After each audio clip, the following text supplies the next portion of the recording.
Win by fighting a how beginner. Bodhisattvas ignite wisdom power. Greetings, dear listeners. Welcome to today's deep dive. Today, we are exploring a profound dialogue from Volume 92 of the Maha Sutra, the Sutra of the Great Accumulation of Treasures. This passage captures a very practical concern raised by Maitreya Bodhisattva to the Buddha. What should a beginner be? Bodhisattva are the karmika, do if they feel they lack wisdom and have no strength to resist their afflictions, clashes. In today's analysis, you will discover that bodhisattvas are actually a group of masters of survival, who seek to master the laws of the universe and optimize their life's efficiency. Our core focus today is how to generate a formidable power of wisdom prajna, bela. This isn't a soft, abstract theory, it is a gritty, robust capacity to fiercely protect one's blessings and combat afflictions. Chapter 1. What is power of wisdom? No pain, no gain. First, we must clarify a concept. Maitreya Bodhisattva asked about the power of wisdom, not just wisdom alone. What is wisdom prajna? It is the realization that material gain, fame, and heedlessness are detrimental. What is power bela? It is the ability of your wisdom to outweigh the force of temptation and affliction when they strike. Many people have heard endless theories, but the moment an affliction arises, they collapse. This is called having wisdom, but no power. It's like knowing exercise is good for you, but the sofa is too comfortable, so you choose to lie down. Your wisdom lacks power.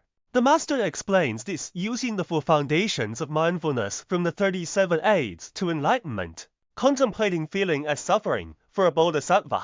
Gain and offerings are a form of feeling. If you crave the offerings, praise, and comfort provided by others, do you recognize the hidden cost? The vicious cycle in the gamma.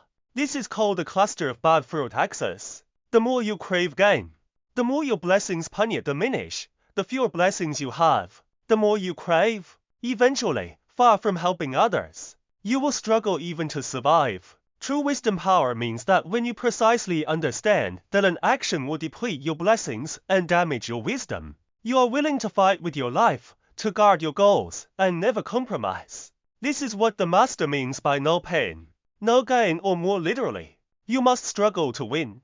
If you aren't willing to fight to break bad habits, you are a person without power. Chapter 2. The world's biggest fool. Why do we sabotage our own blessings and wisdom? The master makes a fascinating observation. Only the world's biggest fools cut down their own blessings, wisdom, and skillful means. Listeners, reflect for a moment. Are we often doing exactly that, cutting off our own future for the sake of immediate fame or gain? We scheme against and exploit others, thinking we've won. In reality, every time you manipulate someone, your credibility, your reputation, and your future blessings leak away. The master cites the example of Liu Bei, while fleeing at Changban Slope with the elderly and the weak. Though he nearly lost everything, he refused to abandon them. This selfless quality naturally granted him a power that earned people's trust. When people encountered him, they felt his reliability. In contrast, those who spend their lives calculating and scheming, even the masters of political intrigue, who deceive the whole world, often face tragic retributions. The master says bluntly, those who overcalculate often find themselves with no medicine that works when they fall ill, or they collapse mysteriously at the peak of their glory. Why? Because calculating is harmful. If you serve others, help others, and put others first, gain and blessings come to you naturally. True leaders often give away fame, profit, and benefits first. Consequently, everyone is willing to follow them. This isn't an act. It is the natural manifestation of the law of cause and effect. Chapter 3. The expanded version of gain. You thought it was just money.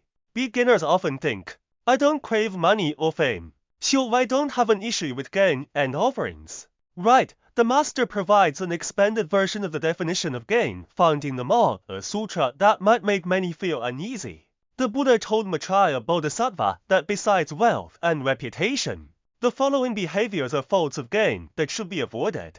Lacking habapala, always wanting to be where the excitement is. Mundane talk, spending whole days in meaningless gossip or idle chatter. Addiction to sleep, feeling that one must sleep 8 hours to be comfortable.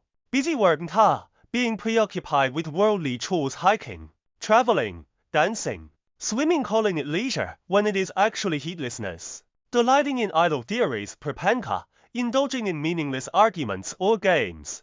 The master asks, what is heedlessness? It is indulging oneself and gravitating toward ease. If you swim or walk just to feel comfortable, you are within the realm of gain, because you are nurturing your afflictions. You are nurturing your body and your sense of comfort, which runs counter to awakening. True bodhisattva practice is transforming these hobbies into benefiting sentient beings. If you work to maintain the stamina to serve others, or if you work for the welfare of the public, it is not gain.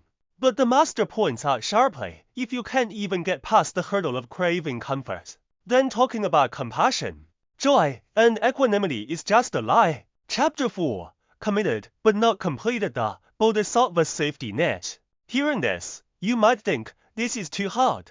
I have these habits. I can't help wanting to eat, sleep, and be part of the crowd. Am I beyond hope? Here is the most crucial and gentle point. The committed, but not completed defense mechanism. The master mentions that to complete the karma, good or bad, 3 conditions are needed: motive, mula, action, apaya, and completion, nista. Motive, your initial intent or thought. Action, the process of executing the behavior. Completion, the sense of satisfaction and rejoicing you feel after the act is done. 4a. Wisdom, practicing bodhisattva. Even if they are pushed by old habits to do something wrong action, because they have wisdom within, they are trembling while doing it. They know it is wrong, the motive is not fully aligned. Most importantly, after it is done, they don't gloat, they are filled with shame and repentance, no completion, because there is no joyous mind to act as the glue. This karma cannot officially take effect. It's like eating junk food. If you think it's amazing and want more next year, you've completed a negative karma. But if you eat it with regret and then work out intensely to compensate, that karma is not completed. This isn't a loophole, it's because the wisdom in your heart is constantly resisting the winds of karma. That awareness cuts the chain of karmic momentum. Chapter 5. The practice solved from mimicry to solidification. Many people are impatient in their practice, wanting quick success and fame. The master says, the moment you become impatient, you are walking backward. Impatience itself is a form of craving for fame and gain. The standard SOP, standard operating procedure, for practice should be listening, like learning a mother tongue. Listen repeatedly. Imitation, once you understand. Imitate the teacher and the examples set by the Dharma. Training, once you can do it. Practice repeatedly until it becomes solidified. Achievement, practice until you reach effortless action and abhisars. In the end, you only know how to practice precepts, meditative concentration, and wisdom. You no longer know how to engage in greed, anger, or ignorance. This is a long process. You cannot stop at knowing. You must do. Just like learning literacy or math, you have to do the exercises. Before a word leaves your mouth, think, what is my motive? What kind of completion will I create? Make the evil uncompleted and the good completed. Conclusion, which kind of person do you want to be? Before we end today's program, I'd like you to consider, will you be the world's biggest fool? Constantly cutting down your own blessings and wisdom for the sake of immediate comfort? Or will you be a wisdom-practicing bodhisattva who, even while carrying old habits, remains constantly aware, ensuring that negative karma is not completed and allowing wisdom to gradually gain strength? The master says that true tranquility is not just a word. It is truly distancing yourself from the inner hubbub. Stop talking nonsense and go observe the true meaning. See the reality of all phenomena in this world. If you currently feel pain, sadness, or frustration, remember, that is the karma you created in the past. But now, the user manual for life has been handed to you. Thank you for joining us today. We are grateful for the sublime Dharma shared by the Buddha Pradipala Association of Australia. Until next time.